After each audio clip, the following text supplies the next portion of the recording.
Hello, everybody, and welcome to our fifth week of Sideline to Speedway here, football edition, NFL and college, of course. As always, I am Mekhi Winfrey, joined by Parker Merrey. Parker, college had a lot of upsets this week. The NFL, we kind of got to see some teams unwind, see who's really good, who's kind of average, who's really bad, for lack of better terminology. Yeah, We got to see a lot of that this week, but going out of this week, going into next week, how are you feeling? What are you feeling? I'm feeling great. We're really in the full swing of football season. Because the first couple weeks you don't really know who's who, but once you get to week 5, week 6, that's when it starts to get really entertaining because then you know who's good, who's bad, and you really know what to look for in these games. So yeah, things are getting really exciting, and very excited to talk about it today. Yeah, I mean, there was a lot going on, especially in college, that we talked about it like last week, right? We were like, "Oh, well, watch this game. This could be an upset," and then it was an upset. We didn't Yeah, predict it, of course. We weren't like, "Oh, something crazy is gonna happen." We said, "Just be careful. It we could." put them on upset alert. We put it on alert. We didn't think it actually happened. Maybe we should predict it this week. We'll never know. But yeah, we got to see some cool things unfold. Some shifting in the power rankings of college. We got to see some standing shifting in the NFL. So lots to cover here. But I'll start off with obviously the NFL and Thursday Night Football. Um, Excuse me. Hold on. Do you remember what was Thursday night's game? I tend to forget this game. Um, there's a reason for that, though. You know why? Because the Seahawks, Seahawks won. And I was trying to Seahawks. forget that because, oh my God, I was on the edge of my seat. And you don't know, for anybody watching, I am a Kyler Murray fan. The Cardinals are not my favorite team, but I love Kyler Murray, so I was hoping to see him win, although I predicted the Seahawks. So that was a little hard to watch, but you're the Seahawks fan. I'll let you take over here. Yeah, highly anticipated Thursday night football matchup. Cardinals and Seahawks, despite the fact that the Seahawks have now won 8 straight, that is always a close game. I think you will agree with me on that.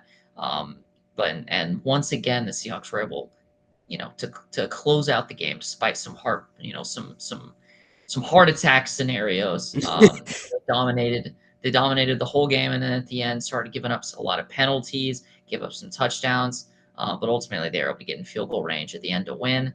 Seahawks are looking like a legit contender. I think that defense could be one of the top defenses by the end of the year. Right now, they are, I believe, the best statistic defense when you look at I all think they're the second. because the Packers I think the Chargers are maybe first. maybe Chargers But they're maybe in their top five. Yeah, you're right. yeah, well, they're right up there. They're right up there, especially now with the Packers having the weekend they had. That moves the Seattle up. But yeah, things are looking good for them. I think they're going to be a true NFC contender this year.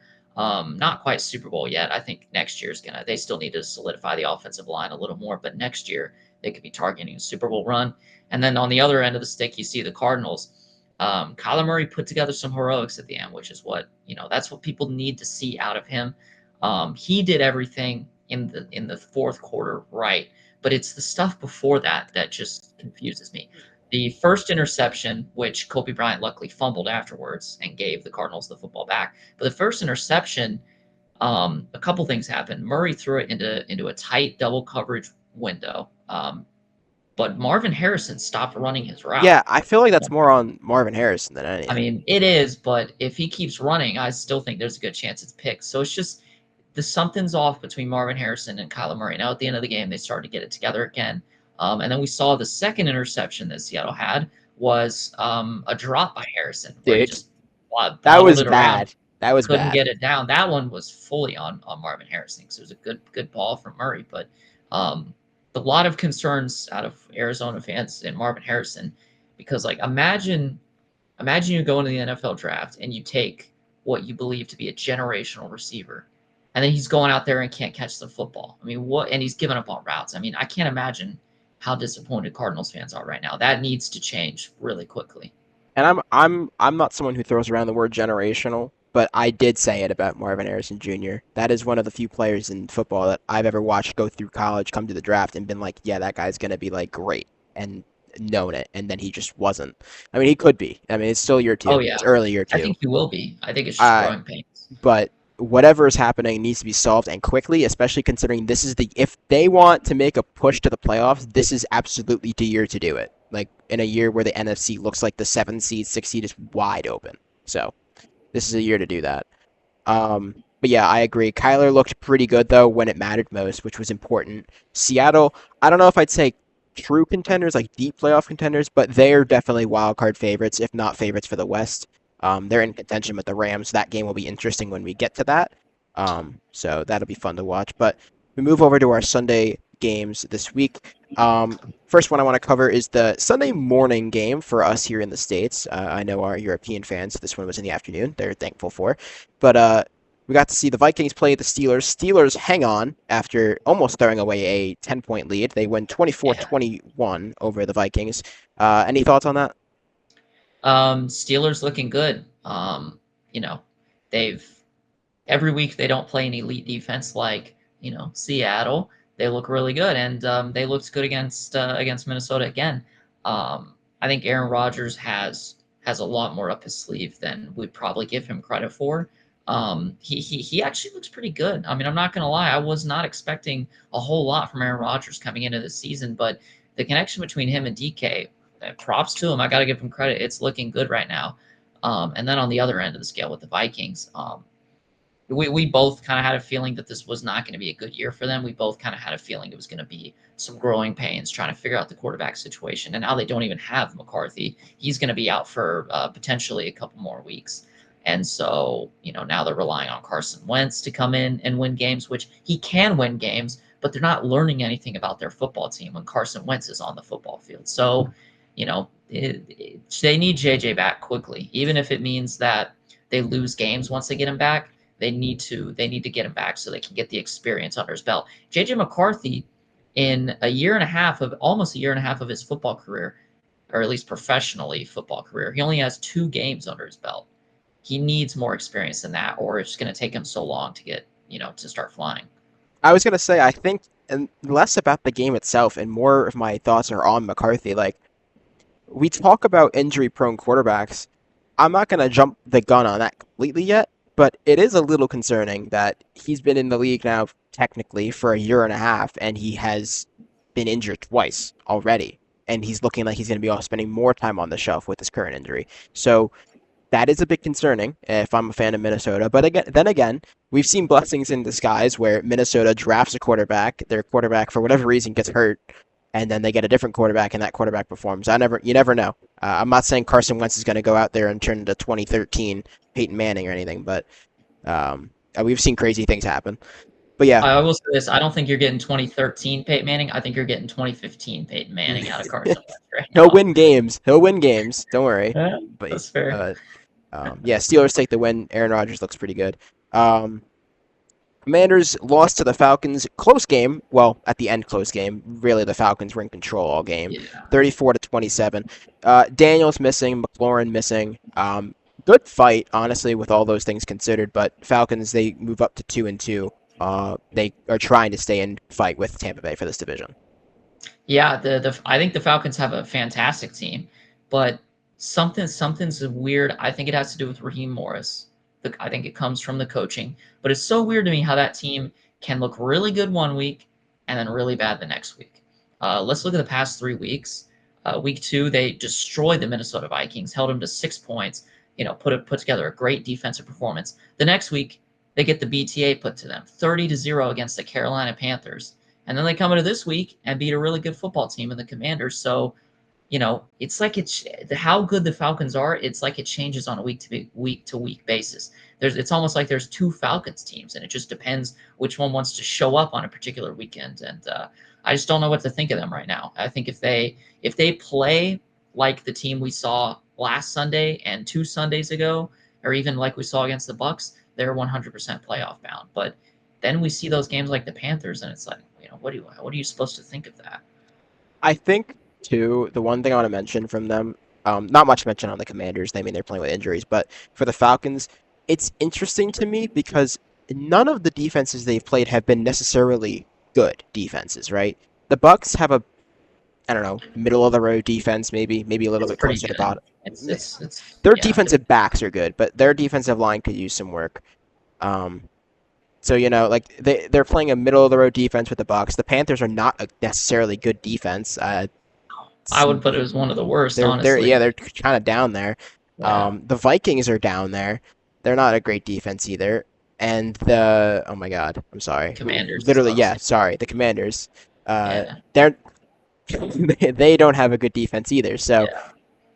just a little concerning to me. It's a bit of a red flag, but hopefully the Falcons and Raheem Morris and all of them can figure that out. But it was nice to see them pick up a W where they should have. A team that didn't pick up a W where they should have. Oh my God, we can't Oh, give it BTA because they only lost by 3, but the Chargers blow it to the Giants, 21-18.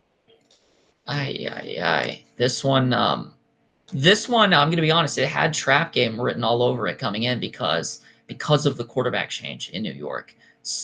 A quarterback change can be just enough to give your team a spark. And another thing that played it into the Giants' hands and against the Chargers is the last 2 weeks the Chargers have they no longer have either of their starting tackles. They saw Joe Alt drop, Rashawn Slater drop before the end of the year, and the last 2 weeks we've seen them give up generational pressure rates. I mean, they're under Justin Herbert over the past 2 weeks has been under almost 70% pressure rates over the last 2 weeks, which is almost unheard of. And then you pair that with the deadly defensive line of the Giants, all the pressure that they deliver, and it had a bad matchup written all over it, and that's exactly what we saw. The Chargers could not move the football, and the Giants defense certainly controlled the line of scrimmage in that game. So I mean, there's a lot of concern. I don't know the severity of Joe Walt's injury. Do we know if he's going to be back? He'll be back sometime this season and before the playoffs for sure. I don't know how long his injury is though yet. Yeah, are they even playoff bound without their tackles? I'm not sure. I think it'll be a very tough Scary. road. It's scary because last week against Denver they didn't look great on offense, and now again this week it was their worst offensive performance all year by far. So I have concerns about that team. And then with the Giants, I mean that is what if for anyone who wanted I to see mean, success yeah. out of the Giants, that's what they need. They need good defensive play, let Cam Scatterboot cook, and that's exactly what they did. Yeah, I mean, the Giants, okay, honestly, as a Giants fan, I'm going to say this, and this may sound crazy. I'm not happy we won that game. And the only reason I'm not happy we won that game is because let's all be realistic for a second. We are not competing for anything this year. We're You not. just blew your chances of the number one. We could still get it, but we did this last year. We won a game we didn't need to and blew the number 1 pick I think we had. So we need to stop winning games we don't need to win. Especially the Chargers. This is not the week. The Saints, you want to go win against the Saints? Okay, go ahead. Go get your free win. But this is just not the week. I am happy though because Jackson Dart he looked good. I won't say great, but he looked good. The Chargers are a great defense, so I'll give him the flowers there. Cam Scatterbo is starting to really come into his own the past couple of games. So yeah, the Giants look really solid. The Chargers, I'm not actually concerned about when it comes to in total. I know that the offensive line is concerning, but I think overall they'll be better. They'll be fine. I think generally they'll be fine. So not terribly concerned about that. Um, the Eagles and Bucks 31-25. Philadelphia hangs on. Hangs on. Dude, Wow. when I say literally pulling at strings to keep them in the game, that is what it felt like. The Eagles were up, what was it, 20 something to 0 or 3 or whatever at half. And then the Bucks came out of the tunnel and Baker cooked. I don't know what you want to say about that, but he cooked. Yeah, I'll tell you what. If I had to vote for an MVP right now, I think Baker Mayfield might be near the very top of my list. He Yeah. he knows how to put together heroics, and the Bucks have come very close to losing every single game this season. Every single game has been a one-score game that's come down to the last drive, and Baker has delivered 3 victories to Tampa Bay because of that. I don't think any other quarterback has had that many. Certainly not 3 game-winning drives, but I don't know if another quarterback has had that much impact on actually get winning the game at the end. So it's really impressive from Baker. And and then the other side with the Eagles, I'm not sure what to think because um, over the last 4 halves of football, they've had 2 halves in the negatives of passing yards, and then 2 halves of incredible passing stats where they put up almost 200 passing yards, touchdowns. It's almost like they choose when they want to be good. They can either just run the ball, have almost no passing success, run the clock down, or they can just pass the ball down people's throats. But the weird thing is the negative passing yard halves came in very crucial halves. We saw against the Rams last week. It was the first half of football, and they were already down by over 20 points, which is actually I think it was 19. But either No, way, they were down. and then the Rams scored again at the start of the half. So yeah, they were down like 20 Yeah. something. So the Eagles were down big time. So I don't think it's that they chose to sandbag or tank or whatever. I just think the passing game sometimes works and sometimes doesn't. And then in the Bucks game, when the Bucks started coming back at the end, the Eagles still didn't have a pass game. So I'm not sure what to think about that team right now. I don't know what to think about Jalen Hurts. It's just like it's a tale of two halves every single week with them now. So I don't know how sustainable it is. Are the Eagles going to be the Chiefs of last year, where we're just questioning their success all year? Who knows? Well, I'd like to say this. I told you at the start of the year, and you kind of called me a little crazy. I was like, I think the Eagles are a little overrated. I think them missing some pieces. I think the inconsistencies of this team is going to come back and haunt them. They are inconsistent. This team's good. Like, I'm not saying they're not a good team. And every Eagles fan ever, whenever you say the Eagles aren't the best team in the league, they want to give you the, oh, well, we're so much better. Your talent is there. Nobody's denying. You have the most top to bottom talented roster in football. What you're missing is consistency everywhere. And it's not just your offense, your defense. You let up 20 something points and a half to the Rams. You let up 20 something points and a half to the Bucks.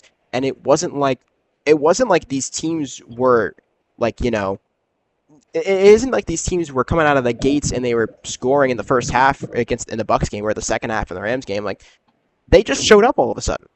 And you can't play football like that when you get later in the year. Right now it'll work, but eventually that'll come back to bite them. But 4-0 for the Eagles. So I have a question for you Go ahead. about the Eagles. Who do you think is the best team in football right now? Because I have a very definitive answer on that. Bills. I knew you were going to say Bills.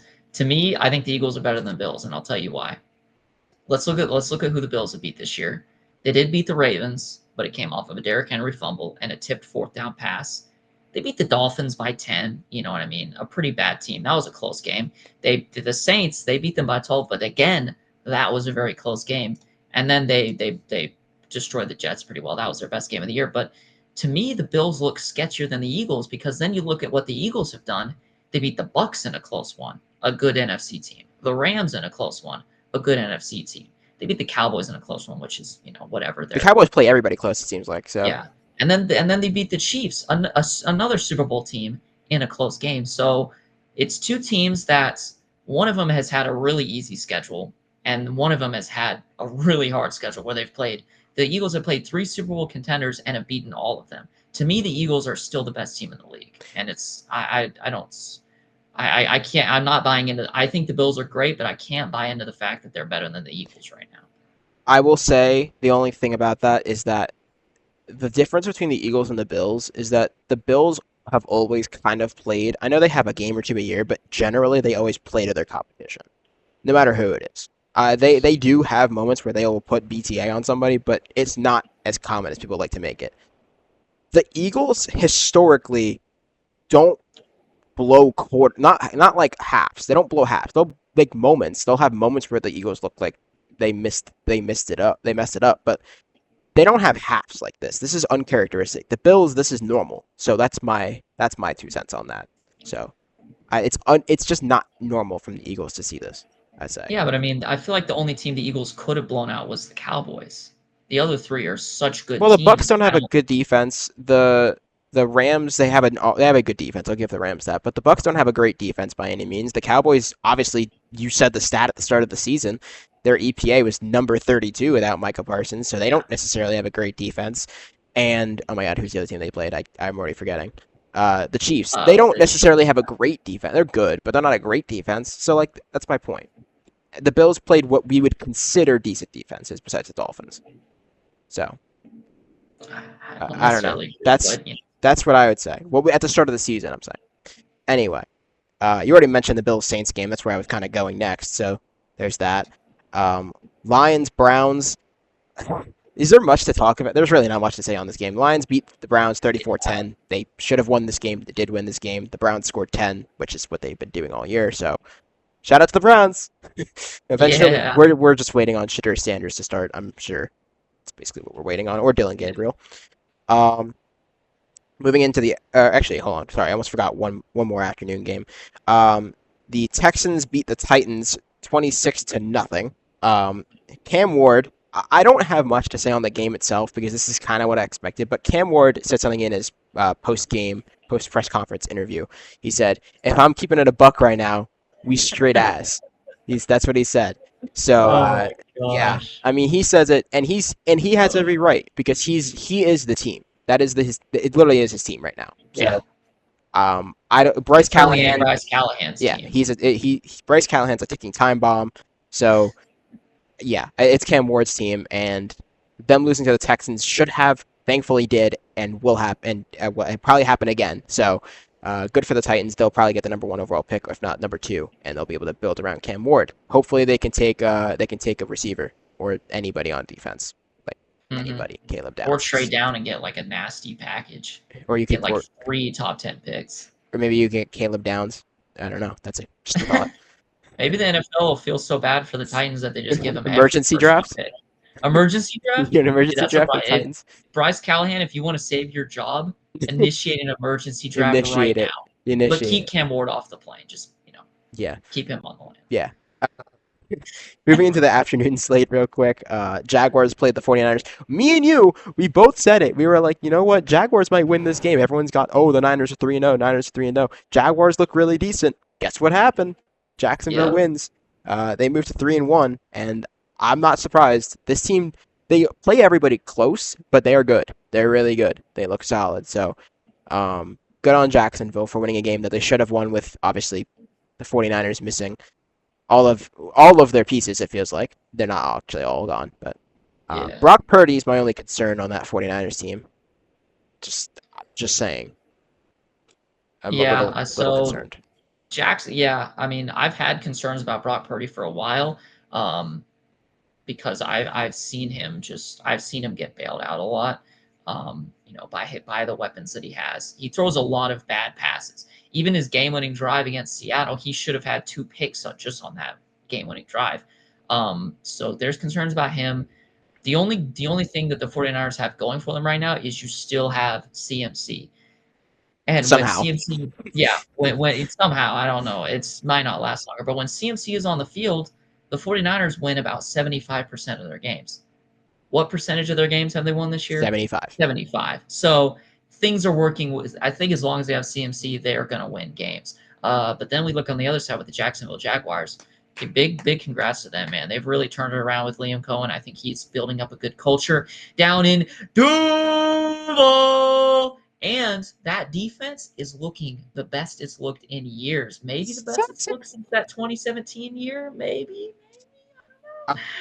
I like what I see out of Jacksonville right now. I'd say it is still. It will never not be cringy when you say Duval like that. But Oh, my bro.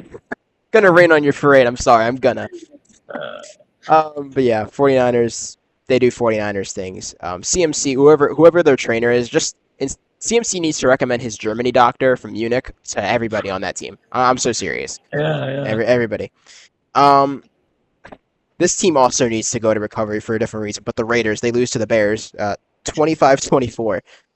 This game, if there's two teams that you could ask me, hey, what games do you not want to watch this week? Whatever game the Bears are playing in, whatever game the Raiders are playing in. Oh my God, it is boring football.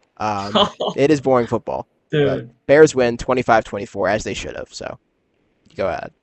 everything good that I've said about Geno Smith over the past 12 months, he's putting it in the garbage can. Not only is he putting it in the garbage can, He's he throwing it. probably misses the garbage can trying to put it in the garbage can. I mean, he can't hit anything right now, and I don't know what's going on. He has 7 interceptions in 4 games. He's kind of been a pick machine over the last 2 years, although I think last year's had a lot to do with the offensive line. Now he has the Raiders' offensive line this year is probably better than the Seahawks was last year, and yet Geno looks worse, significantly worse. I don't know what's going on. I don't know. You would think that him going to Pete Carroll, a coach that has always believed in him, and having Ashton Genty in the backfield, you'd think the Raiders would be able to get the run game going and kind of take some pressure off of Geno Smith, but that's not been the case. Things are just not looking good for them. And then you go to the Bears, 2 disastrous weeks, and then they've had 2 pretty good weeks the last couple of weeks. They've kind of turned around their season. Are they a playoff contender? I'm not confident in saying Not that sold on yet. that. Yeah, I don't. I think they're a long way away from that. I think next year they could be looking at making the playoffs, but I still need to see a lot more out of them this season. I will say Ashton Genty is starting to pick it up. That was a nice run he had. I think it was 64 yards for the touchdown. So that was a nice run to see. They're trying to get him involved. They kind Yeah, of need for to, sure. especially if Geno's going to turn the ball over as much as he is. Yeah, I know you're a Geno fan. I don't even dislike Geno, but man, the Raiders are playing eventually to find a quarterback. He is not a long-term answer. Um, yeah. uh, one more game from Sunday afternoon before we get to Sunday night. Colts play the Rams. Everybody tried to tell me the Colts were serious. Everyone tried, and now I will give them credit. They play the Rams close, but everyone tried to tell me this team was going 4-0. They're gonna play. They're gonna go, I don't know, 14-3 or something. This team looks legit. I'm like, they haven't played anybody real yet. I just want to put that out there. I said the Rams would win this game. The Rams won this game 27-20. Um, I will give credit, as I said. Daniel Jones did look good. He looked all right, right? This wasn't a bad game from the Colts. But the Rams, a serious team, a serious contender year in, year out, proved what the difference between being great and being good is. And it's about this. That's the difference. This is good where the Colts are. This is great where the Rams are. So that's my thought on that. You know what the difference between being good and being great is? But, In that football game, it was Adonai Mitchell dropping the ball at the 1 yard line. dude, that was bad. That was really That you bad. cannot afford to do that. If they don't do that, they arguably win that game. And then they're 4-0. The Rams are 2-2. And imagine how different the narrative is. People are looking at the Colts as a serious contender. I will say that game, even though they lost, I believe is the Colts' best game of the year Oh, yeah, because absolutely.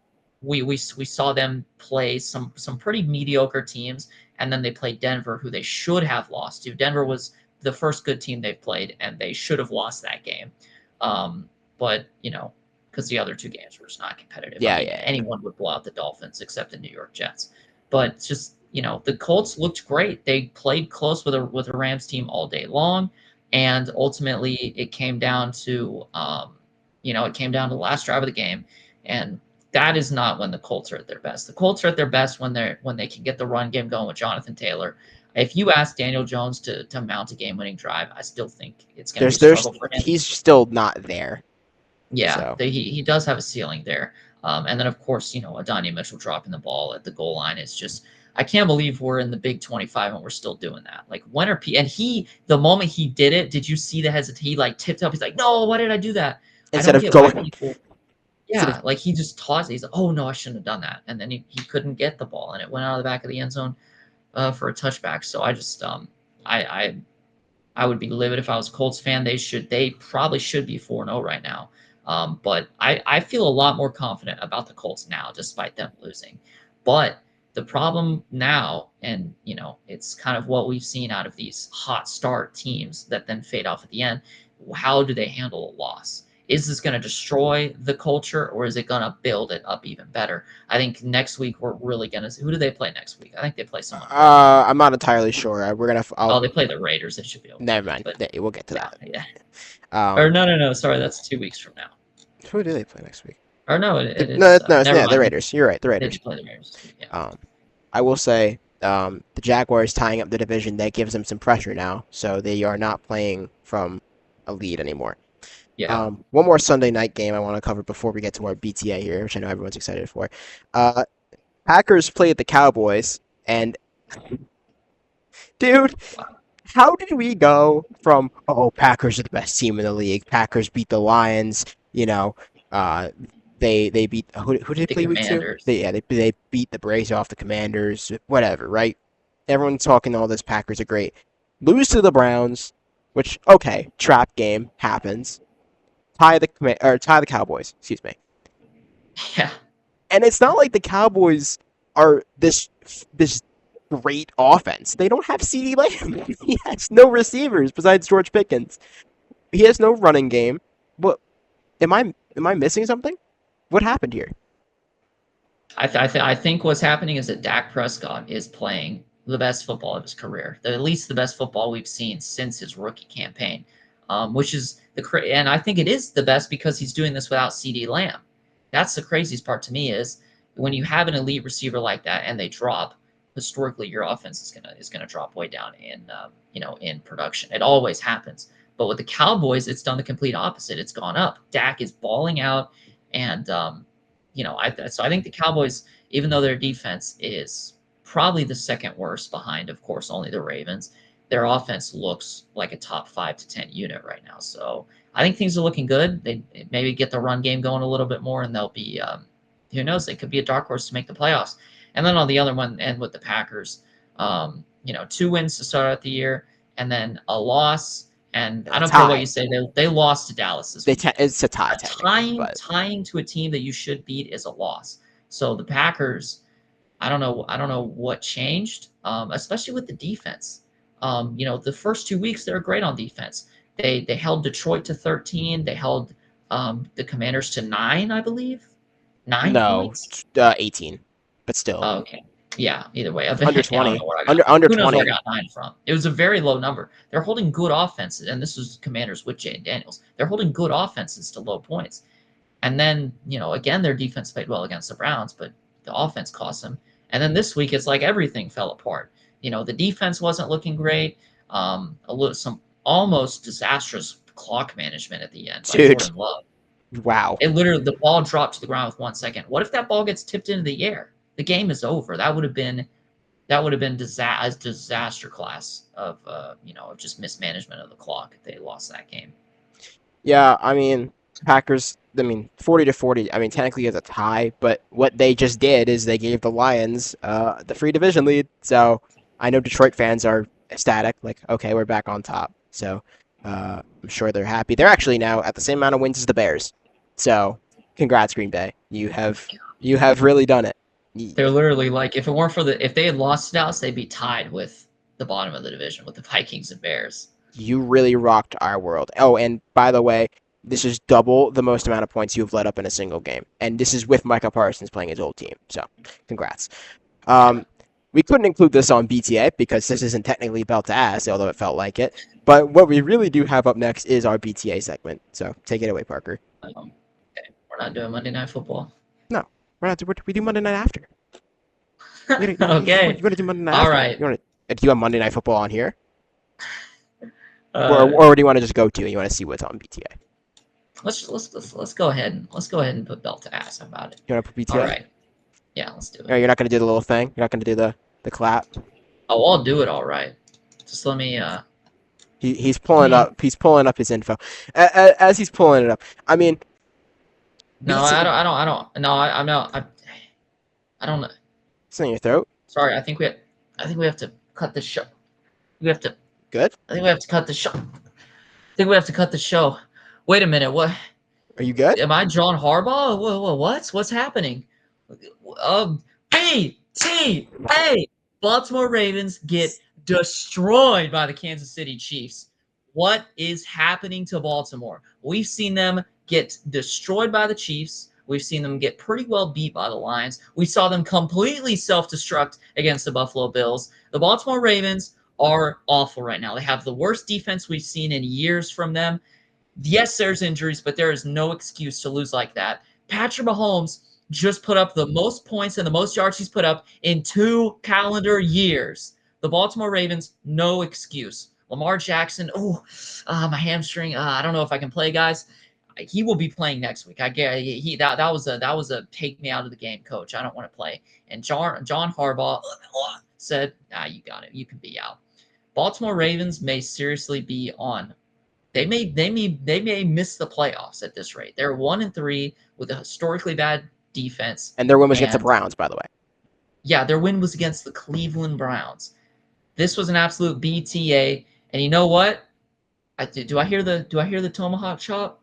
Do I hear the tomahawk chop? Can I get a tomahawk chop, Kai? I'm not giving you a tomahawk chop. No, not from you. The Chiefs are back. Patrick Mahomes, the best game he's had, as I mentioned, in 2 calendar years, and the Chiefs are looking hot. And suddenly, after 2 bad weeks, all is well in Kansas City.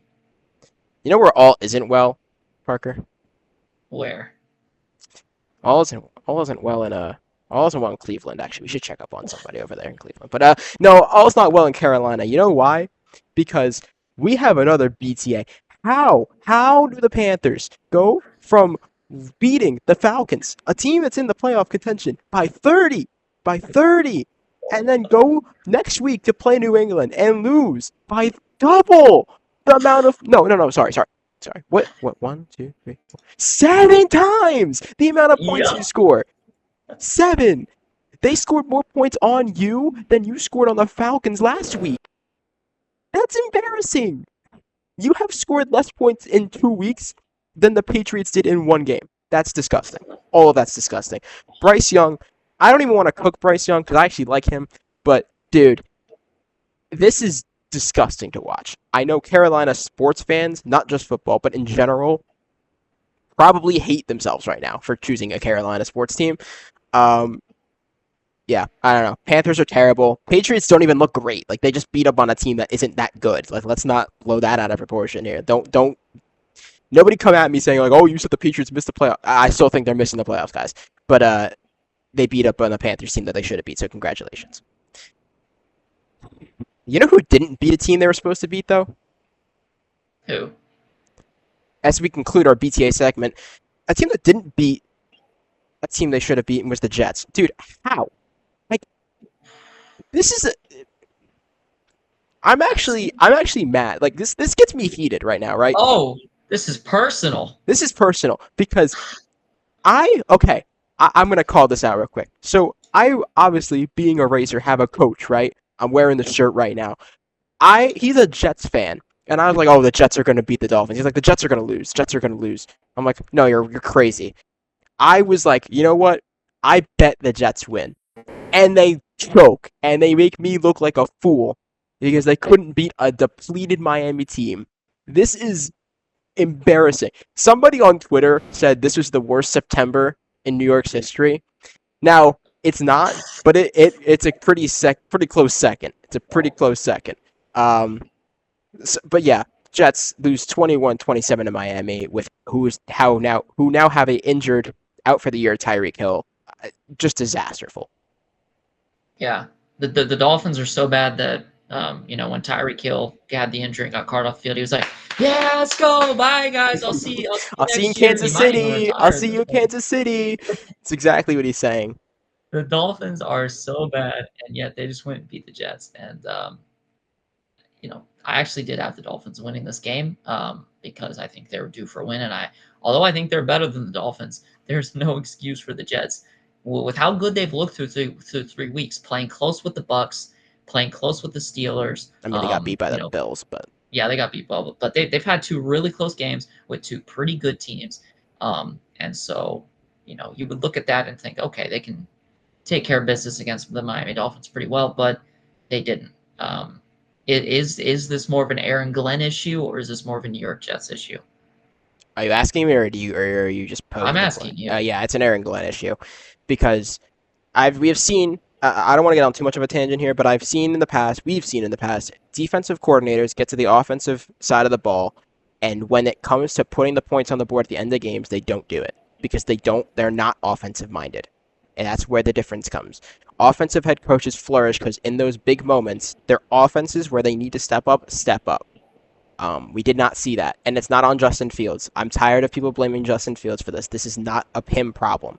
Getting a concussion against the Bills, missing a game, and coming back and almost beating the Dolphins in your first game back after a concussion, people don't really Tua may understand, but most people do not understand the severity of that.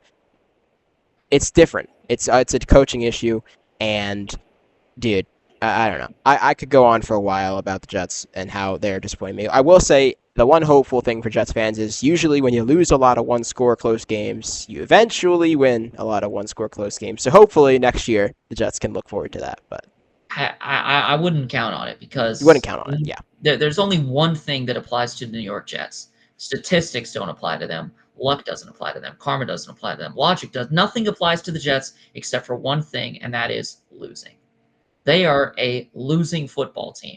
The only head coach that has had success there over the past few That's decades right. is the man, the legend, The man, the myth, the legend, Rex Ryan. I would go run through a brick wall for that man. I mean, that man is, you know what Dan Campbell is now? That's what Rex Ryan was 15 years ago. Love that man. He almost broke the Jets curse, but Yes. nobody, Nobody can no, stop you them. you can put nobody on the Jets that would win a Super Bowl. I don't care if it's Nick Saban. I don't care who it is. They're not going in there and winning a Super Bowl with the Jets. So this is just, to me, this was a bad decision by Aaron Glenn to go to the Jets because of the ownership there. As long as they have that ownership, they're never going to win. They are losers. I saw some report a couple of years ago, maybe it was last year, that the kid was making ownership decisions on the team for from the owner. But Who anyway, was making ownership I, decisions? Like an some 8-year-old kid, yeah, because it would check out. yeah, it was like some 12 or 15-year-old or something like that. That's because of Madden ratings, but that's crazy. Um, you know who else sold their soul like Joe Namath did for the Jets? Whoever on the Bengals said that it'd be a good idea to keep Jake Browning as their backup. They basically said, "Give me $1 million right now, and I'll make sure the Bengals suffer." 28-3 Broncos win. Yeah, the last game that we have to cover real quick. I actually don't have much on the game itself. I- this the Bengals look bad, man. They look really bad. They're 2-2 somehow. Um, they have no run game. They have no passing. This offense is the worst in the league, the worst, and it went from being the best just a couple years ago. So I don't know what happened. Joe Burrow needs to get out of there while he still can. He has to. The Cincinnati Bengals are a poor franchise, and they have been for decades now. They're not a good franchise. And if Joe Burrow does not get out of there, he will have an injury that completely cripples his career. He already might have had an injury that cripples his career. Maybe this injury is the one that does it. But for him to take that much wear and tear over just the first few years of his career is awful. If Joe Burrow goes to another franchise that will take care of him, that will build an offensive line, he will be maybe the best quarterback in football.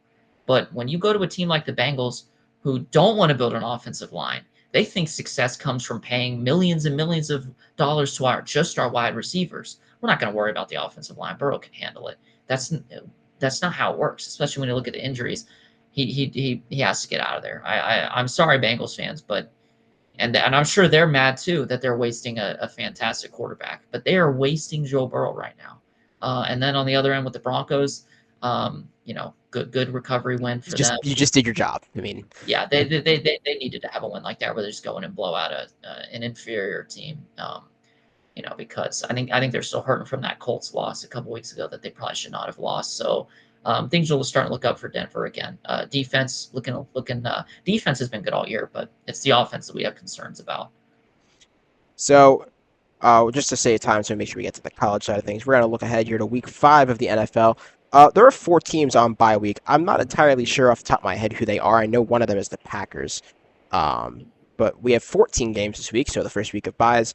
I'll go first, and then I'll let you go run through. But I'll run through with my NFL predictions for week 5.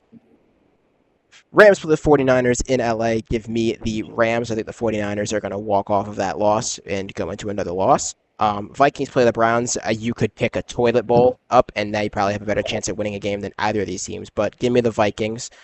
Um, Cowboys are playing the Jets. Give me the Cowboys because I feel like the Jets might be the team that ends up going a bunch of losses in a row before a win. I don't know why, just the gut feeling I have. Giants play the Saints. Giants will win this game, assuming Jackson Dart is playing. I think he will be, so give me the Giants. If not, give me the Saints.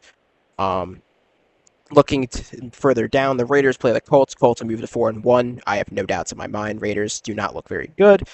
Dolphins play the Panthers. Dude, these are 2 of the worst defenses I've ever seen. They might drop 38 apiece just because of how bad they are, but give me the Dolphins, I guess. I guess. Interesting hesitation. Give me the Broncos. Nope.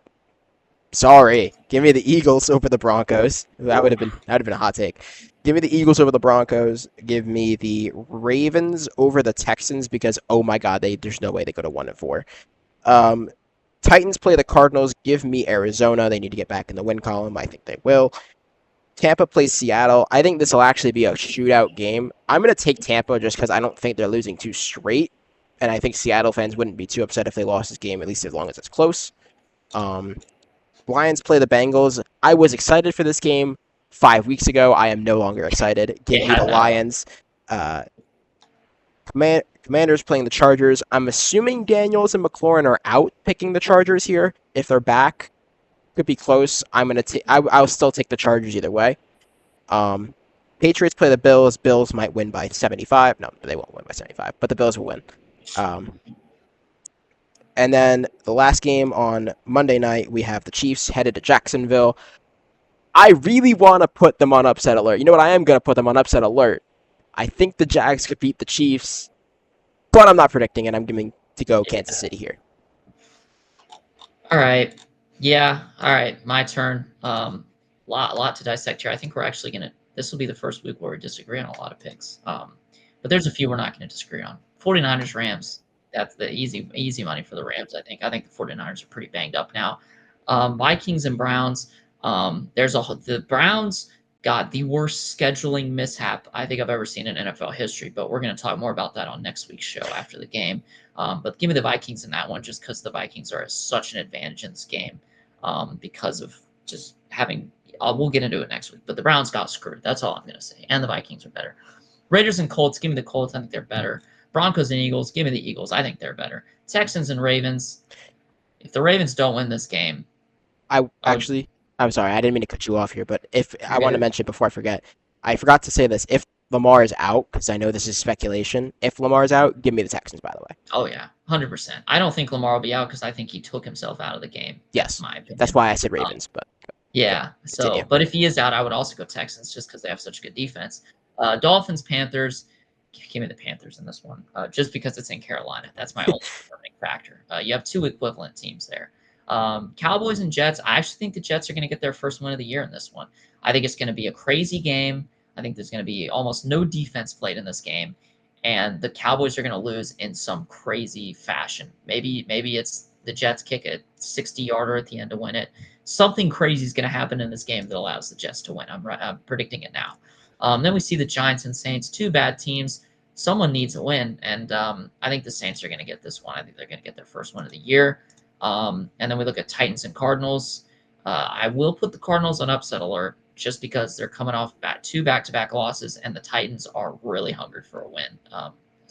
Ask Cam Ward, but I do see the Cardinals winning, even though I do think they're on upset alert. Bucks and Seahawks. I think it's interesting that you think it's a shootout. I think it's going to be a very low-scoring game. It is in Seattle, and so you would think, oh, Seattle's at an advantage here. Not the case. Seattle is the best road team in the NFL over the past 2 years, but they're one of the worst home teams in the NFL. So give me the Bucks in this one. Then Lions and Bengals. As you said, this would have been a good matchup, but it's not anymore with Burrow out. Give me the Lions in probably a BTA game. Commanders and Chargers. I don't care if they have Jaden Daniels or not. I do think the Chargers are going to win this game, but there are some concerns with the offensive line. I just don't think the Commanders' defense is good enough to actually exploit that. Patriots and Bills. The Buffalo Bills are undefeated. Oh my God, you're not doing this. Look, the Buffalo Bills You're have not been doing great it. all year. You know what I mean? They played some close games, but Sunday Night Football, they're going to handle business against the Patriots, right? Okay. No, Oh Drake my God. May Oh legacy my game. God. Drake May will break out, and they will beat the Buffalo Bills on Sunday This is Night clip farming. Football. This is clip farming. Clip farming right now. You watch. This This is is clip a farming. Drake May. No, this is a Drake May breakout game. He's playing some good football right now, and he's so ready Whatever. to break out, Whatever. and it's Whatever. happening. Yeah, The whatever. acne is there. It's coming, and boom, it's going to In break Buffalo, out. by the way. You think this is happening in Buffalo, by the way. Yes, it's Go ahead. happening in Go ahead. Buffalo. Go ahead. Continue. All right, and then Chiefs Chargers on Monday Night Football. Give me the Chiefs, although I think this could be a sneaky good game. So with that, we actually didn't leave ourselves too much time here, but that'll wrap up our NFL portion of the show. I still think you're insane thinking that New England's going to walk into Buffalo. Just watch. Walk into Buffalo and win Drake that game. May is But coming to town. not He's going to deliver a BTA. not un Not a BTA, but they will win. not Not a unco- BTA. No, don't quote that. Don't I'm quote me quoting on that. They Not will win the game. I'm quoting that. Not uncommon for the Bills to drop a game they shouldn't drop earlier in the year. As we look ahead to college real quick, honestly, there were some interesting games from this past week. I actually don't have too much I want to sit on though. I mean, kind of most of the teams that should have won. There's two games though in particular. Real quickly before we get to those, the games that happened as they should have. We saw we saw Illinois beat USC. We have a disagreement on what I said last week. I'm pretty sure I said Illinois. I have not watched it back. I will find out after, and I might be a bit of a dumbass. Excuse my language, but we'll see. Notre Dame beat Arkansas. Georgia Tech almost sold our clip against Wake Forest, but thankfully Georgia Tech hangs Yeah.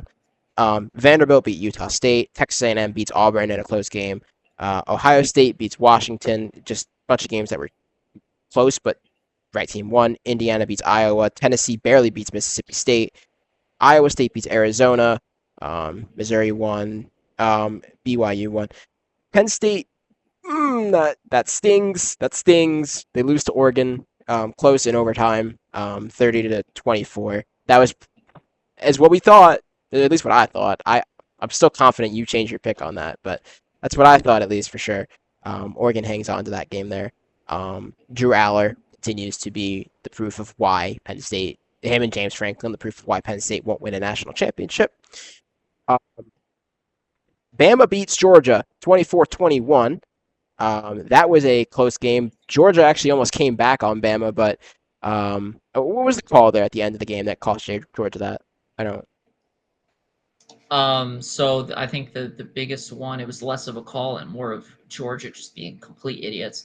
There was a pile, kind of like at the play was still live, like the ball was still live, but you know when it kind of piles up at the line of scrimmage, Yeah, and then this Georgia player comes flying in and dives onto the pile, and so Bama gets an automatic first down and 15 yards. And that to me was the call that kind of killed them. Was there another call I'm forgetting I don't about? remember. Maybe there was a play that was closer to the goal line. I don't know. I may be thinking wrong, but um, Yeah, I mean it Bama was sur- just Bama survives, beats Georgia. That's a big win for them. Huge win, especially after losing to FSU earlier this year. Yeah, it's a big win. Alabama, ever since they lost Saban, has been very strange under DeBoer. They've won some games that they should not have won, and then they've lost games they should have won. And I think this weekend was a perfect example of we both thought Georgia was gonna take care of business. Although I think we both did think it would be a pretty exciting game because that's just the team Georgia is. They just deliver exciting games. That's how they've been the last couple years. But I'm starting to think that it's less of Nick Saban having Georgia's number, and maybe it's just the Crimson Tide in general having. Wait, You said that did I wrong. say? You say I less said of Nick Saban having Kirby Smart's number and more that the Crimson Tide has Kirby Smart's numbers. What you mean? that. Yes. That's what I meant to say. Yeah, that's what I can't remember if I said it or not, but because they have dominated Kirby Smart. And at first we were like, oh, it's Nick Saban being a great coach. But now DeBoer's 2-0 against him. So, like, Kirby Smart is just choking when it comes to these Crimson Tide games. I don't understand why. So that's a tough loss for Georgia. And it's going to, cause their playoff hits to take a dip. My national championship prediction is also taking a hit as well with this one. Things are looking tough for me. Uh, SEC had a wild weekend. We also saw as Ole Miss was able to beat LSU. Brian Kelly continues to prove why he can't win big games. I know a lot of LSU fans who are not very happy with him. Ole Miss gets the job done, I think they are leading the SEC now. Correct?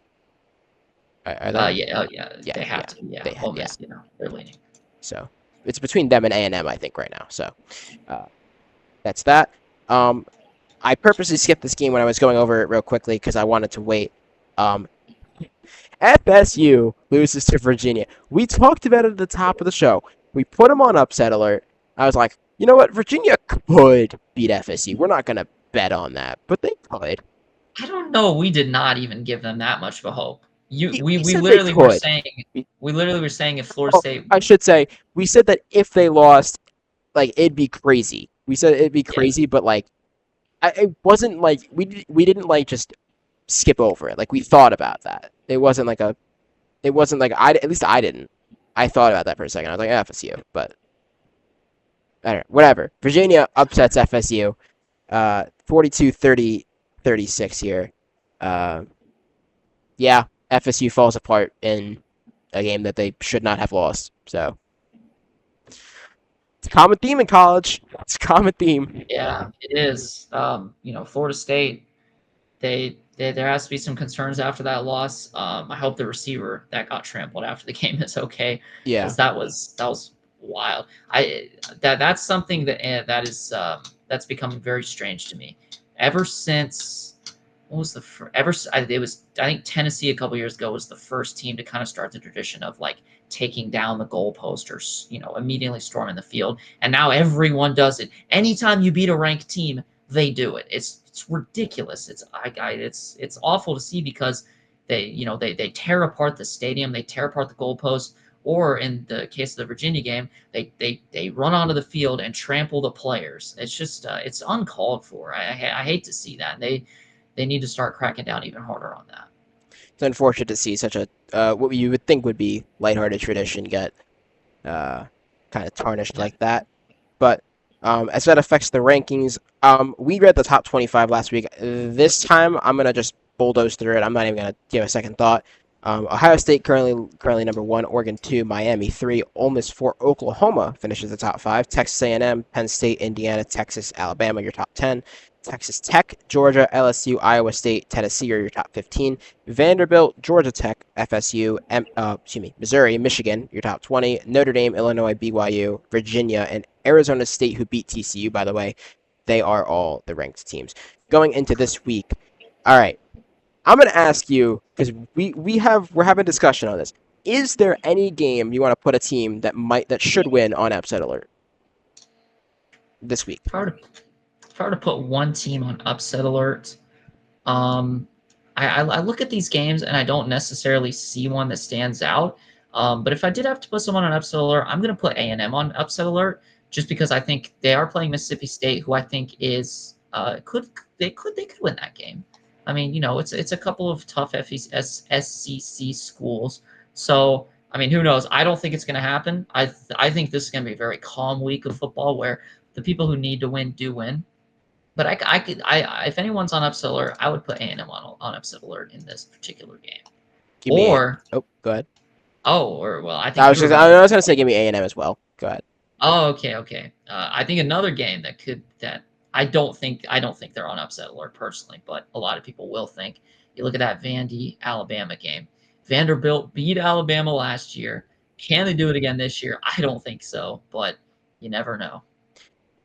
Give me Vanderbilt to beat Yo, Alabama. Give me Vanderbilt 30-24.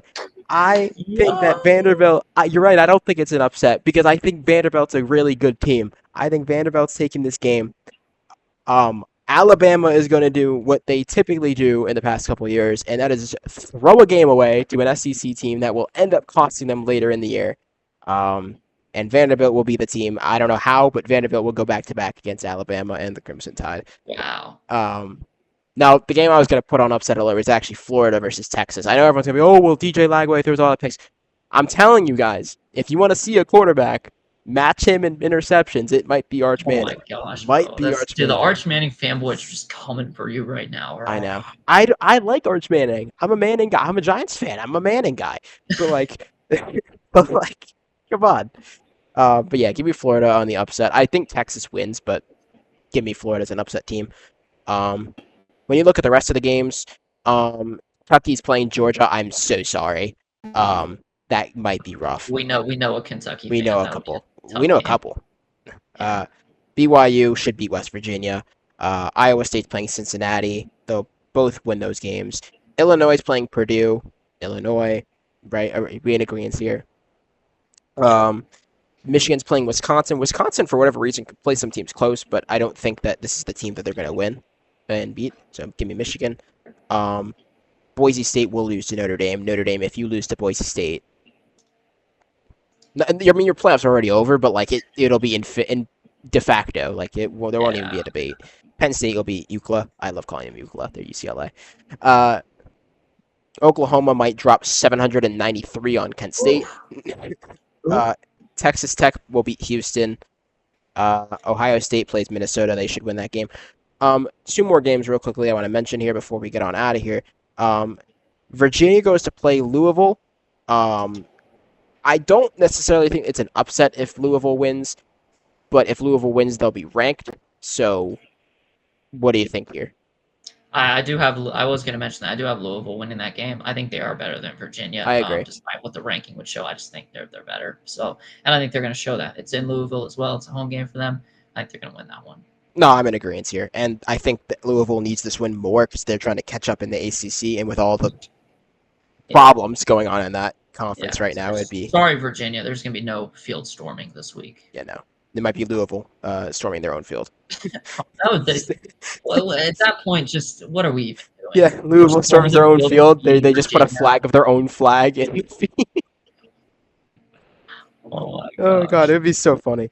Um, fight breaks Uh, out over this flag, though their own field. It's so funny. Okay. The battle of the Florida teams here. This is the big game of the week. I think game of the week. FSU plays Miami. If FSU wins, they get their get back. Right. This is their. If we win, it's just a fluke loss. If they lose this game, not that I think it's a fluke. Not that I think they're a bad team, but like that's two losses. That's a bit hard to come back from as compared to one. So FSU needs to win this game. And you know what? Give me FSU. I might be oh, seeming crazy here going wow. with the lower ranked team, but give me Florida State. I think Florida State's a little bit better than Miami at their high, so give me Florida State. Although I think that'll be a field goal level game. Yeah, I'm not mad at the pick. I think Miami's going to take care of business and win that game pretty comfortably. But I'm not mad at picking FSU for that one. I could see that one going either way, but I think Miami's going to win it. But yeah, I mean, if there is an upset alert, I guess that is one to look for. But I do have Miami winning.